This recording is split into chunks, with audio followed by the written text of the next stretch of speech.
ఆ వెన్నెల కన్నుల వాడి ఇక తాళిని కట్టి వేలిని పట్టి నడిచేదెప్పుడు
బాయ్ మా. Bye dad. Bye. Hanumanthu, briefcase కార్లో పెట్టు. Hanumanthu,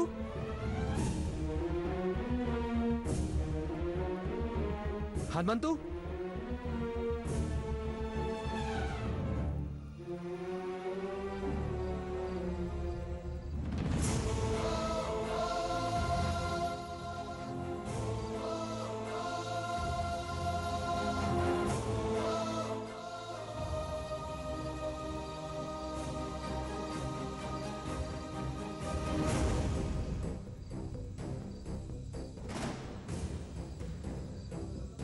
Vijaya, madam.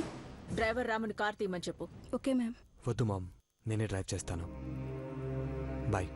Bye dad.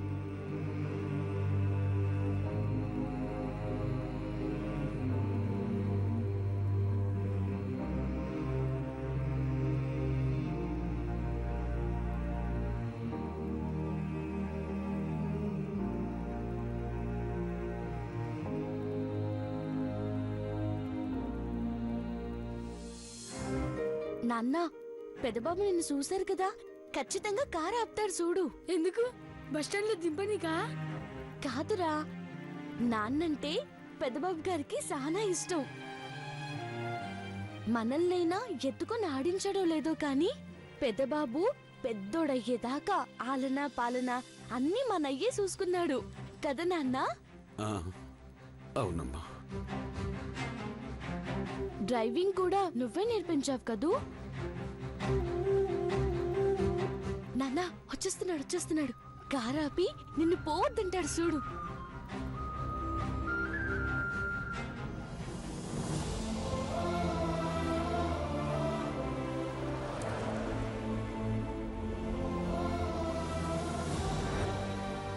ఆపలేదేటి? డబ్బున్నోళ్ళు అంతే అక్క, ఆపితే అవమానం అనుకుంటారు.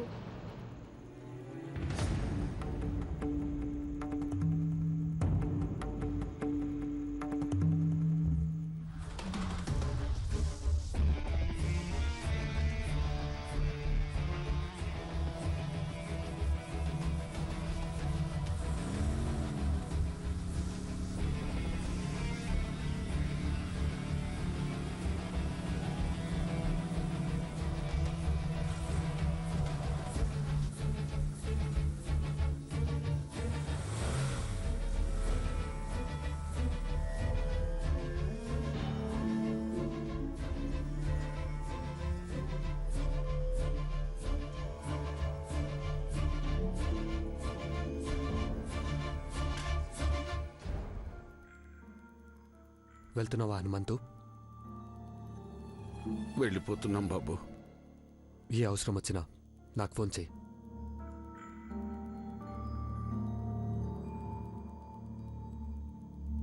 ఈ డబ్బుంచు.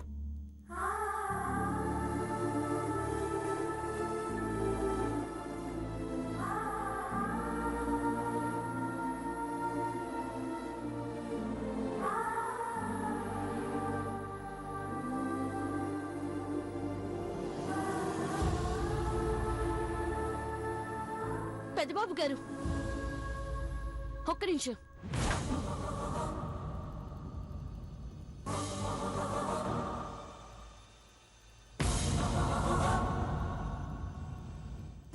కష్టం వస్తే కంటతడి పెడతాం కానీ ఎంతో కొంతిచ్చి మా చేతులు ఎవరు తడుపుతారా అని ఎదురు చూసే రకం కాదు బాబు మేము. మీ డబ్బులు మీరు తీసుకోండి.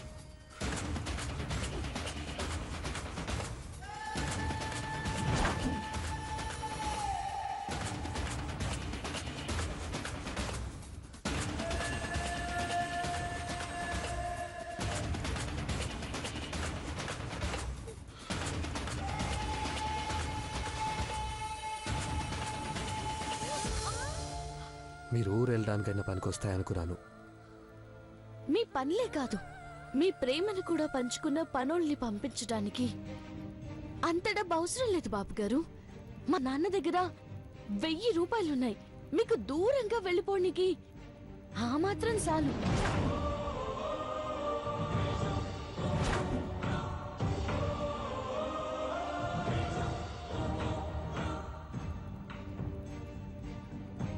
పార్వతి, అలా మాట్లాడకూడదమ్మా. నేను కొట్టినందుకు కోపంగా ఉన్నట్టుంది.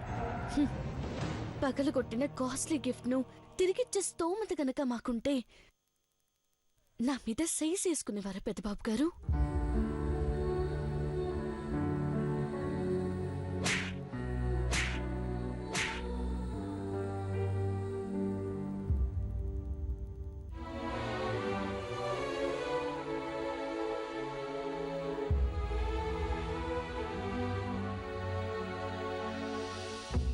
పేదలకు ఆ శక్తి లేదు కాబట్టే దెబ్బలు తింటారు. పరువు పోయిందని పస్తులుంటారు. మీ వ్యాపారాల్లో ఎంత లాభం వస్తుందో లెక్కలు కట్టుకోండి. కానీ మా నాన్న లాంటి పనోడికి మాత్రం లెక్కలు కట్టకండి. పద నాన్న.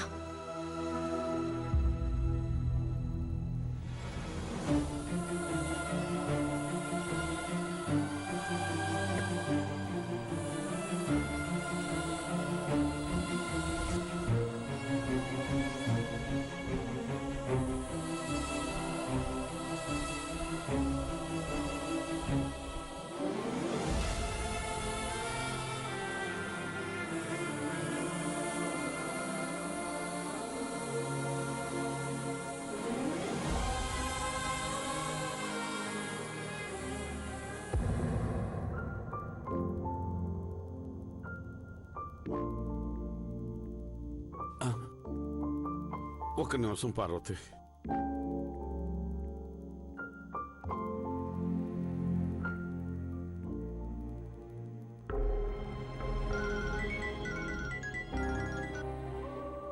నమస్తే హనుమంతు. ఆఫీస్కి వచ్చావా కృష్ణయ్య? పెదబాబు గారు వచ్చేలోపు రావాలి కదా. నువ్వెక్కడున్నావు? అమ్మాయిని బస్ ఎక్కించావా? నేను కూడా ఊరు వెళ్ళిపోతున్నాను కృష్ణయ్య.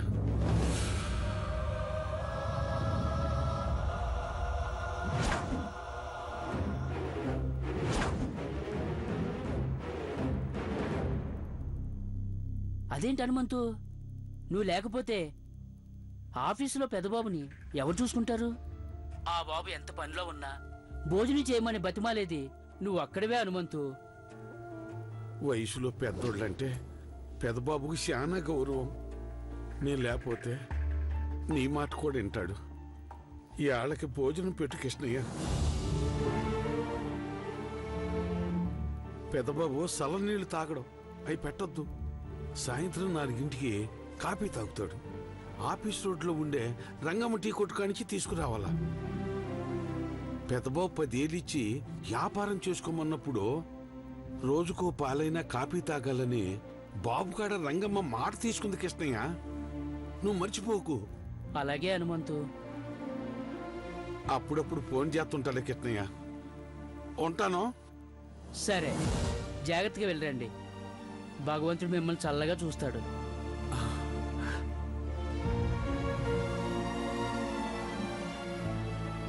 మనల్ని ఇంట్లో నుంచి పొమ్మన్న వాళ్ళ మీద, పోతున్నా పట్టించుకోని వాళ్ళ మీద నీకు కోపం రాలేదా నాన్న? మనల్ని కళ్ళల్లో పెట్టుకుని చూసుకునే వాళ్ళ కళ్ళు ఎర్రబడేలా చేసింది మనం. మనం తప్పు చేసి వాళ్ళ మీద కోప్పడితే పాపం తల్లి.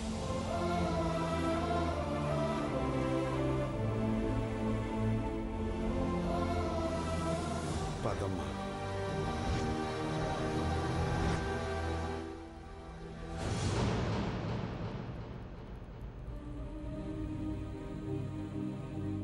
నువ్వు విన్నా వినకపోయినా నీకొకటి స్పష్టంగా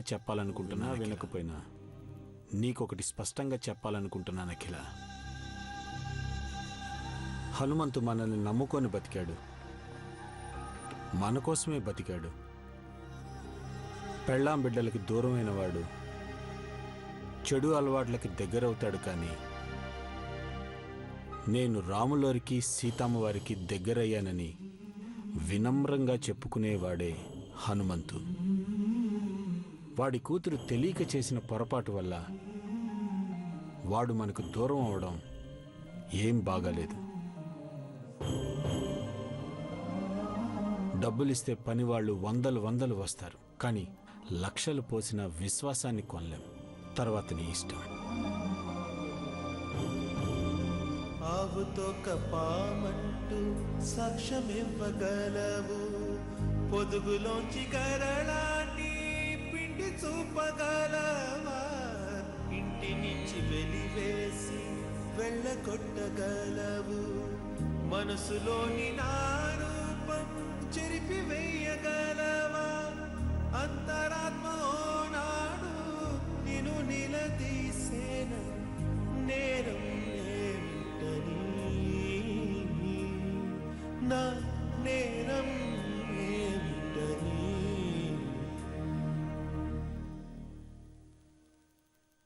విసిరినదా విధిగాలం, మిగిలినదా శోకం, కాలమే కాటు వేసిందా, వేదనై వెల్లువయ్యిందా, కలతలే లేని కళ్ళల్లో వెలుతురే మాసిపోయిందా. పాపా పాపా, వస్తున్నానమ్మా.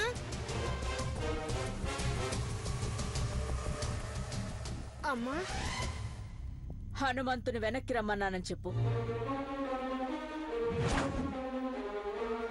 అమ్మా, ఉమ్.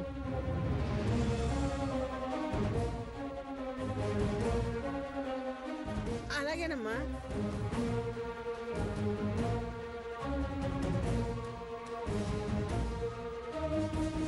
ఏయ్ విజయ, అమ్మగారు హనుమంతుని రమ్మని చెప్పారే. అవునా?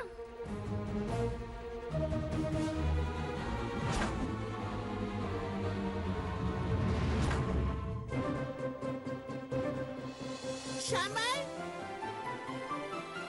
ఏ శ్యాంబాయ్, శ్యాంబాయ్, అమ్మ హనుమంతుని పిలవమంది, వెళ్ళి పిలుచుకొని వచ్చేసాయి. అవునా? అవునా పప్పక? అవును శ్యాంబాయ్, నువ్వు వెళ్ళు. అరే గోపాల్, అరే గోపాలు, అరే అరే గోపాల్, అరే గోపాలు, అరే గోపాలు, అరే గోపాల్, అమ్మగారు హనుమంతరావు పిలిపిమంటారా? అవునా? అవును. అమ్మగారు దయ చూపిందా? ఉండు, పిలుచుకొస్తాను.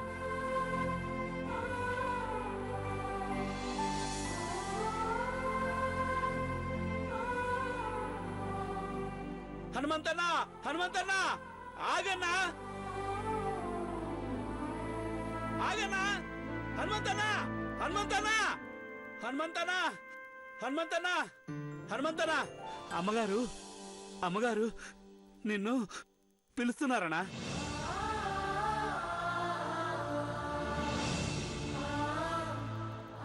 అమ్మగారు, అమ్మగారు రమ్మన్నారా?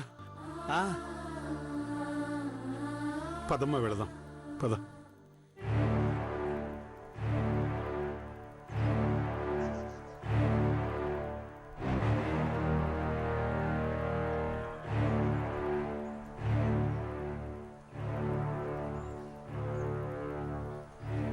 అమ్మా వెనక్కొచ్చేయమని దయ చూపారంట. 25 ఏళ్ల కిందటే నీకు దారి చూపించాను.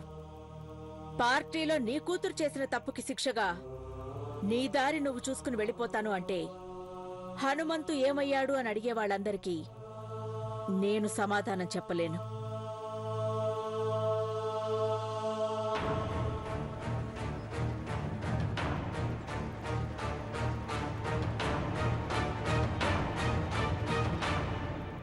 ఇన్నాళ్ళు మిమ్మల్ని నమ్ముకుని బతికామమ్మా. ఇప్పటి నుంచి మిమ్మల్ని తలుచుకొని బతుకుతాం. మీరుండమంటేనే ఉంటామమ్మా. అఖిల ఇక్కడికి రమ్మంది మిమ్మల్ని ఉండడానికే హనుమంతు. మళ్ళీ వెళ్ళమంటే వెళ్తానని అనుకు. అంతే కదా అఖిల? నీ కూతురెక్కడుంది? అమ్మా అది గేట్ కాడుందమ్మా. రమ్మను. ఆ.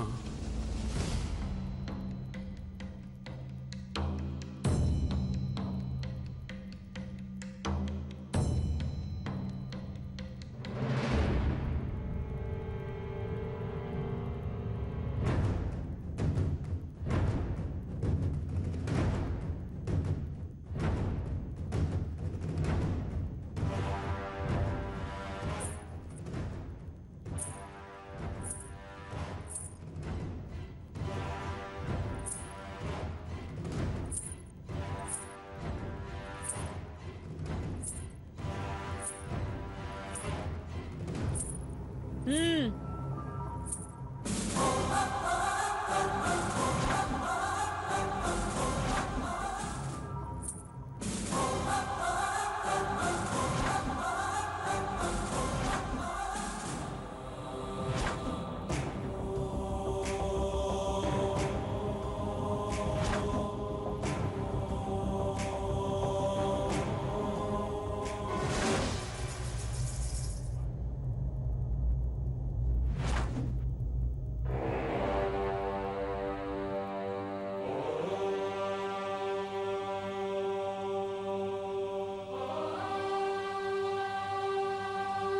నా గొంతు వినపడేంత దూరంలో అది ఆగిపోవాలి.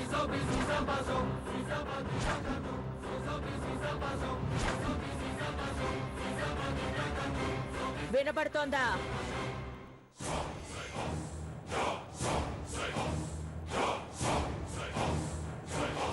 వినపడుతుందమ్మా. మేమిచ్చిన పార్టీ జీవితాంతం గుర్తుండిపోవాలనుకున్నాం. మధుర జ్ఞాపకంగా ఉండాల్సింది కాస్త మాయని మచ్చగా మిగిలిపోయింది.